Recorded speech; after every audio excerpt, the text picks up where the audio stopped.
অন্যদিকে যে খবরের দিকে নজর রাখবো, নিট এবং নেট নিয়ে দেশ জুড়ে বিক্ষোভ চলছে, একেবারে ব ফ্যাক্টর কাজ করছে। নিট একেবারে বিতর্কের মুখে পড়েছে, নেট বাতিল করে দেওয়া হয়েছে। দেশ জুড়ে বিক্ষোভ, দিল্লি থেকে বেঙ্গালুরু বিক্ষোভে ইন্ডিয়া জোট সমর্থকরা সংসদে সরব হবেন তারা, এবং বৃহস্পতিবার জানান রাহুল গান্ধী একথা জানিয়েছিলেন তিনি, তারা সংসদে সামিল হবেন এই বিষয়ে।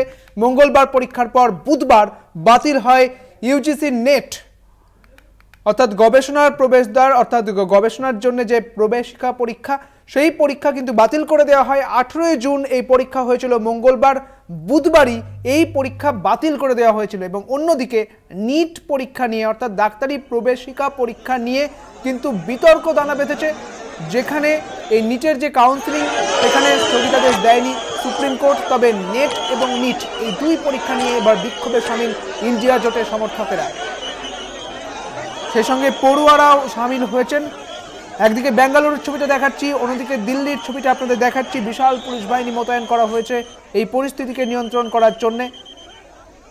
ইন্ডিয়া জোটের সমর্থকরা তারা বলছেন যে যখন এই সংসদে অধিবেশন শুরু হবে তারা তা নিয়ে সরব হবেন, অর্থাৎ মঙ্গলবারের যে পরীক্ষা, অর্থাৎ 18 জুন যে নেট পরীক্ষাটি হয়েছিল তা কিন্তু বাতিল হয়ে যায় 19 জুন, অর্থাৎ বুধবারই বাতিল করে দেওয়া হয়েছিল। এবং তারপরেও এবং তার আগে নিট পরীক্ষা নিয়েও কিন্তু বিতর্ক তৈরি হয়েছে।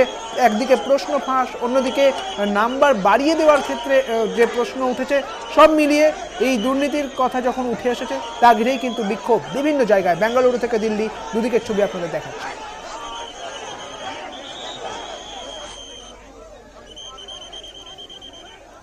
যদিও এই বিহারের নিট পরীক্ষা নিয়ে তেজস্বী যাদবের নাম উঠে এসেছিল, নিট এবং নেট নিয়ে বিজেপিকে জবাব তেজস্বীর, আমার আত্মসহায়ককে জিজ্ঞাসাবাদ করা হোক, কিংপিনের থেকে নজর ঘোরাতেই কি অভিযোগ, পাল্টা তোপ তেজস্বী যাদবের।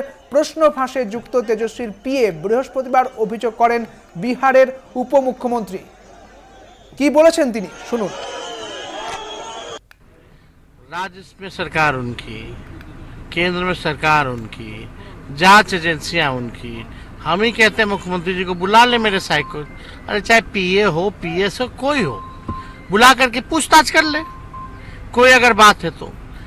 लेकिन जो उप मुख्यमंत्री लोग जो सवाल उठा रहे हैं, ईओयू तो आज तक कहा नहीं है इस बात को लेकर के, इनको तो रिपोर्ट करता है नहीं, ये तो बिना ज्ञान है, इन लोगों को ज्ञान नहीं है। जब मई में जब अरेस्टिंग हुआ था तब से हम लोग आवाज उठा रहे हैं भाई कि कार्रवाई करनी चाहिए। जिस इंजीनियर की बात कर रहे हैं 21 में, यही लोग अर्बन डेवलपमेंट में लाए थे जल संसाधन से। थोड़ा ज्ञान प्राप्त कर लेना चाहिए इन लोगों को। ये लोग जो किंगपिंग जो है पेपर लीक के, उन लोगों से इशू को डाइवर्ट करना चाहते हैं। जो अमित आनंद है, जो आपका नीतीश कुमार है, ये कौन लोग हैं? इनको क्यों बचाना चाहते हैं ये लोग? क्यों ये लोग जो है डाइवर्ट कर रहे हैं इशू को? तो इशू को जो है डाइवर्ट नहीं करना चाहिए। जो भी किंगपिंग है, कल मनोज झा जी ने प्रेस कॉन्फ्रेंस करके तस्वीर साझा कर दी है। अरे भाई, अगर कोई दोषी हो उसको बुला के पूछने में क्या दिक्कत है?